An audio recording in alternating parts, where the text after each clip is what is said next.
Ah, I am Doc Sampson, and I'd just like you to know that it's time for the greatest comic book show in the world.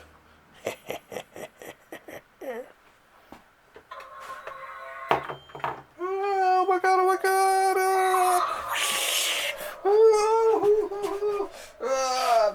Boom! Damn. Damn, that's rough.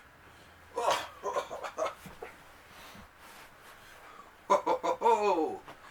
Here I am, once again, from a secret, undisclosed location hidden somewhere deep in the bowels of deserted downtown St. John's, Newfoundland, comes in the Library of Graphic Literature, where we are, with your host, him, Wallace Ryan. How's everyone doing there this fine afternoon? Of course, the world's gone to hell in the past week, and, well, what a ride, hey? Let's have a COVID-free spin of the rack here. And it's strange, as I was just walking up to the house here about an hour ago. I was walking through the streets, and the city is bloody deserted. I passed maybe 2 or 3 people on the way, and even that was only on one of the main roads. All the side roads, no one. It was so weird walking through. It seemed like no one on the streets. So good to see people are taking this seriously and staying inside. And let's just hope that this is over a lot sooner than expected. Or a lot sooner than Donald Trump is saying anyways. My oh my. Anyways. Fine day up here though. No, actually, it's quite nice out. It's foggy out here today. Well, it's foggy here most of the time. This, as a matter of fact, is probably one of the foggiest. No, it is the foggiest place in the world, by the way. Newfoundland. Because no one gets fog like we do up here. So we are experts at fog. You have any questions about fog? Ask a Newfoundlander. We'll tell you about fog. I've seen fog so thick that as we've driven along the street, we've actually had to open the door and look out to find the side of the road. That's fog. So anyway, the books, despite the ongoing plague threatening the world and all that, the comics still made it through. And hopefully they'll continue to make it through. I was down at our local comic book shop, Downtown Comics, there today. Picked up a few cool things and thought I'd share them with you. And that's funny because people are still going to the comic book store, and my buddy, he's still keeping his store open, which is good because, I mean, you know, comic books are an essential service, so I'm all for them on that one. Anyway, and in terms of the comic book world, I mean, I see there are some retailers responding. We only finally heard from Marvel today, you know, claiming they're going to be given. You know, it's all kind of vague. I'd like to see like a lot more concrete measures. I'd like to see actually maybe a lot more returnable stuff too, especially during this time. I know they're offering like bigger discounts and stuff like that. But what about makes you know, a lot of those titles you're forcing onto the stands, you know, returnable? Especially a lot of the crappy ones. I mean, come on, right?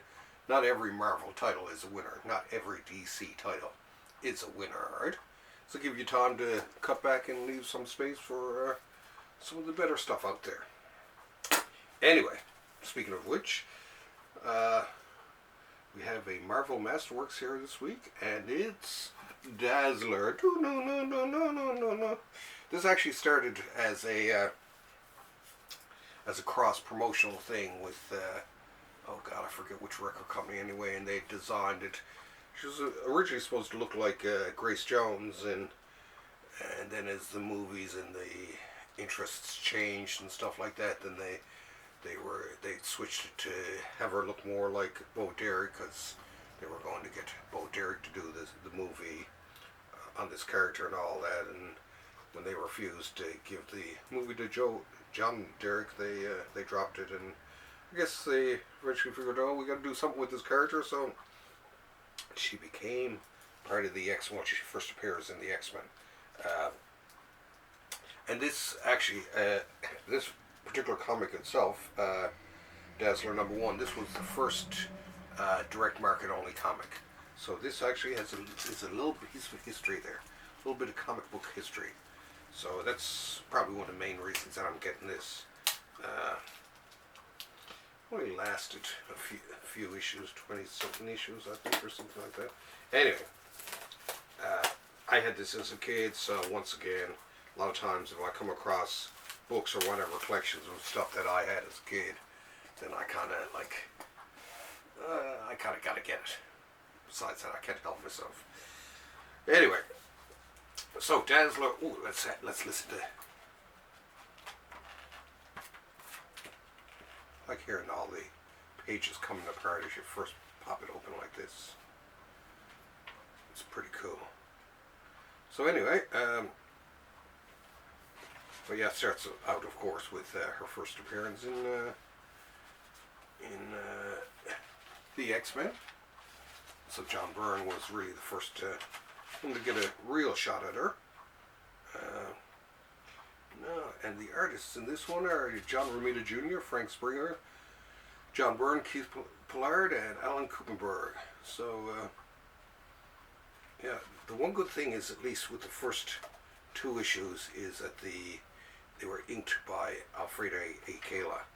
So, the artwork actually is, you know, is pretty good for those first 2 issues anyway. John Romita Jr. did the pencils on the first issue. And like I say, pretty, I didn't actually like John's old style, so I'm kind of glad that, what's his name, A. Kala, one of the greatest inkers in the comic book world, you know, came out and did it. Then they had Danny Bulandy, and some other folks joining the game. So, and then Frank Springer, and he continued on for a while, I do believe. But anyway, it's a fascinating little little comic, and oh, definitely worth, like I say, definitely worth it anyway from the historical point of view, right? From this being the first real direct market comic. And there we go. There's love these issues of X-Men. Byrne really had it going back then. And here we have the Spider-Man issue where she appears before she graduates to her own title. Like I say, nothing like a Kala inked comic to look really cool.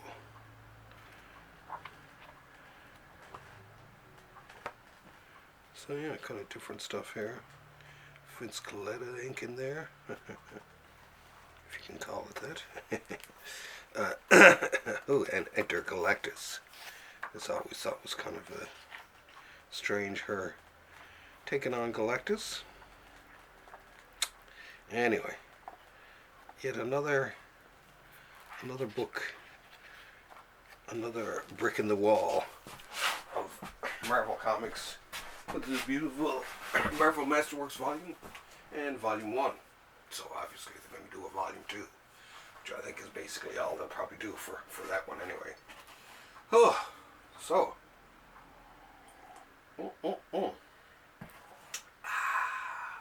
Nothing like a good cup of tea, hey?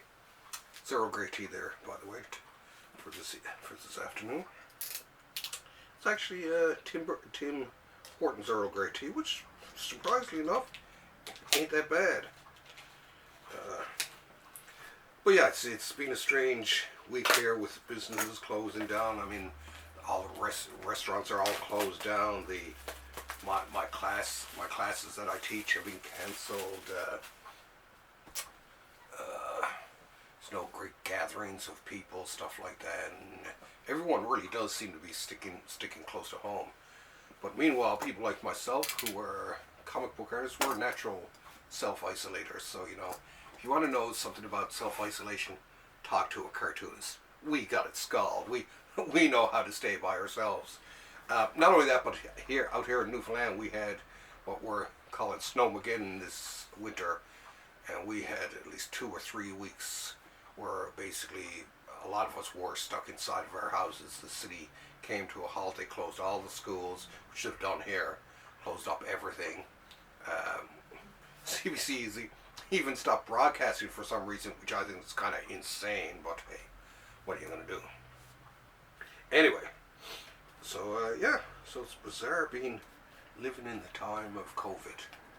Anyways, here's a nice little omnibus, something for some reading. Well, and that's one thing, I have no lack of reading material, which is kind of good.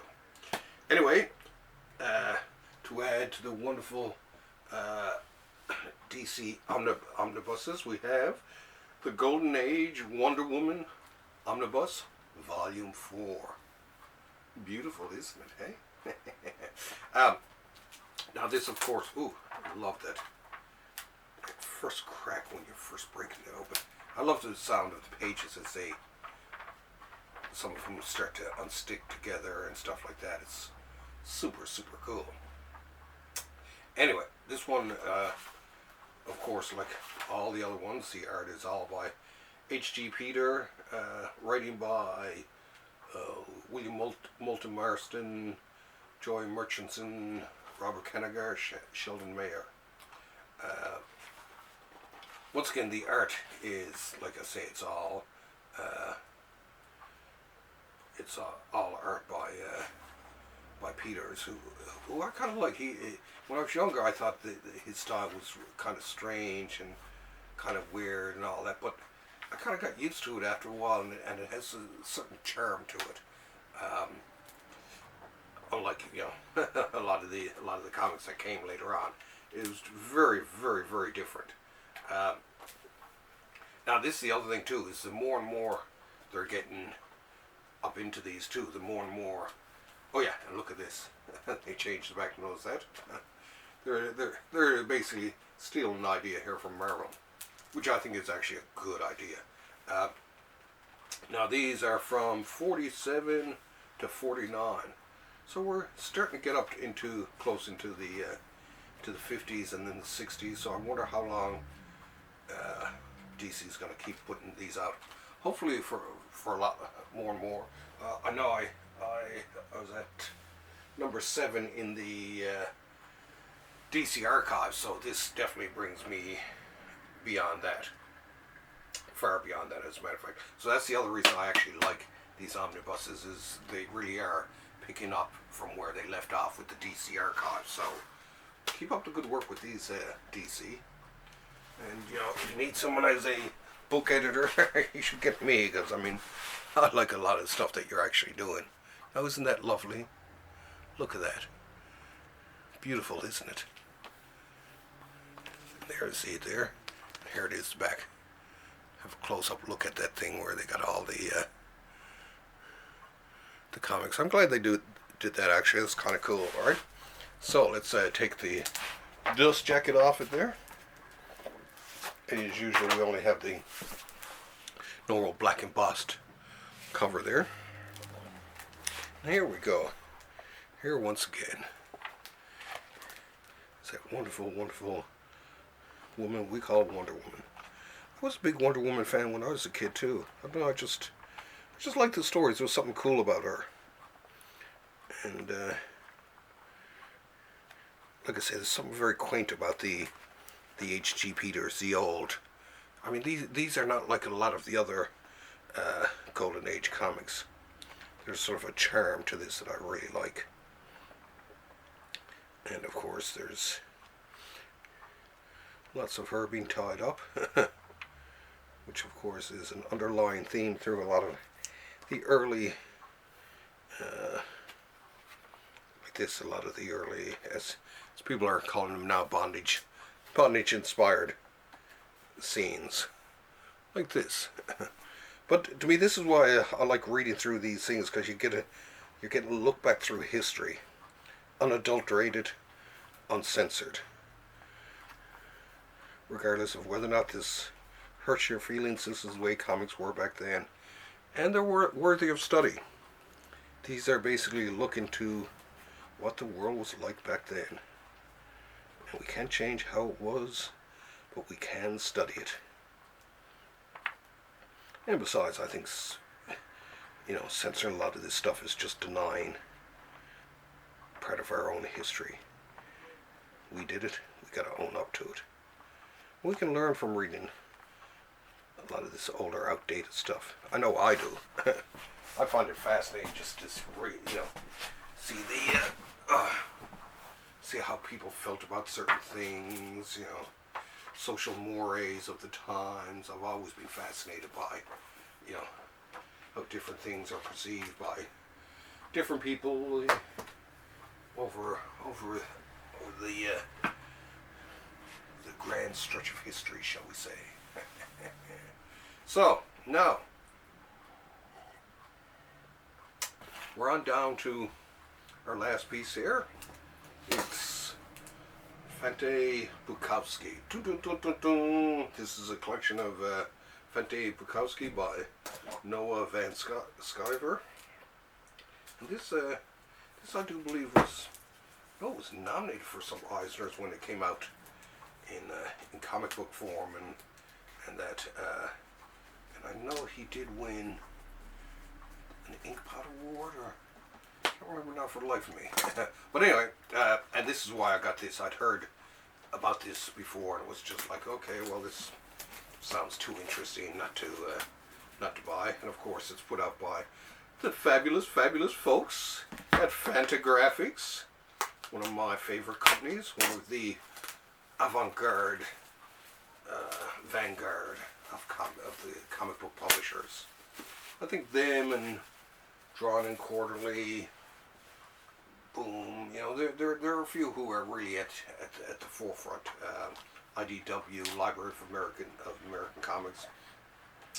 But this is great. This is like I love this. A lot of pages to be read. But like I say, the reviews, and I'd even read like a few bits of it here and there, and so I thought it was really hilarious. This is actually the library of Fantagraphics, which helps to preserve Fantagraphic books' literary heritage by publishing, keeping in print, authoritative editions of Fantagraphics books. Hey, I like the sound of that. Because there's a lot of stuff Fantagraphics has done over the years that I would like to see.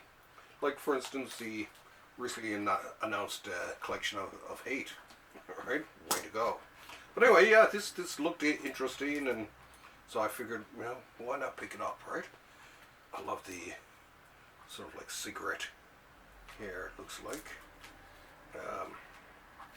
But yeah, once again, Fantagraphics does a good job on books. Let's have I'll give you a close-up look. Well, first of all, here's the cover. I've had a few requests from people to get in and have a closer look at the covers, so here you go. Look. There's the spine, and there's the back with the usual jibber jabber. So let's take off the dust jacket just to preserve it. Very plain sort of book looking book thing. And here's it's full color. Kind of like the style too. It's a weird mixture of like feels like a bit of chrome mixed in with oh god, it's hard to say. A bit of chrome, bit of Joe Matt. I know there's just a really neat style, something too, even a bit of Noel Stevenson. It's brought together so many things. Beautiful simplistic style. I love that, and I'm dying to read it. Just after I read the description of it and then had a read of a few sample pages, it was just like, oh, this looks really good. So yeah, I'm really looking forward to giving this a read. Check it out, some various drawings and that. So yeah, nice, very nice book. There's that, the inside front page. See that? Pretty cool, hey? Damn right, it's cool. Anyway, oh yes, and this week, of course, for those of you who've been hunting the Thursday comics site, wondering when our because we were going to be doing one this week, but due to circumstances beyond our control, I think we may end up having to shoot it this weekend. But within the next few days, there will be a Thursday comics come out, come hell or high water, because we got some cool stuff to talk about. We got lists of what we call our COVID comics. We're going to do a talk about comics relating to plague and that sort of thing. So it's going to be a fun one. In the meantime, stay safe, stay isolated, stay by yourself, but take a walk out. Go to a local comic book store if you got one that's still open. Make sure your hands are clean. Go in, pick up a few comics, and bring them on home, or at least buy a pile of them, right? Or there are a lot who are comics that are offering curbside delivery, where you just pull up and they'll be there for you and all that. So try that out. But the main thing is, in this time of the COVID, I think we really owe it to the comic book stores to get out and to patronize them. They're the people who built this industry into what it is today, and they should be rewarded. You need to be loyal to your comic book store, right? Who cares about buying online or buying from a multinational like Amazon? What has Amazon ever done for you? Has Amazon ever bought you a sandwich, given you a free cookie or whatever? No, they haven't. So think of your local comic book person and get out and buy something from them. No, people are saying, "Oh, don't go telling people to get outside," but go out for a walk. Just to go out with 50 people and cram into the store. If there are a lot of people in the store, walk around, come back when there's a few little people. But the main thing is, keep away from huge crowds if you can, and if you're sick, don't go spreading it.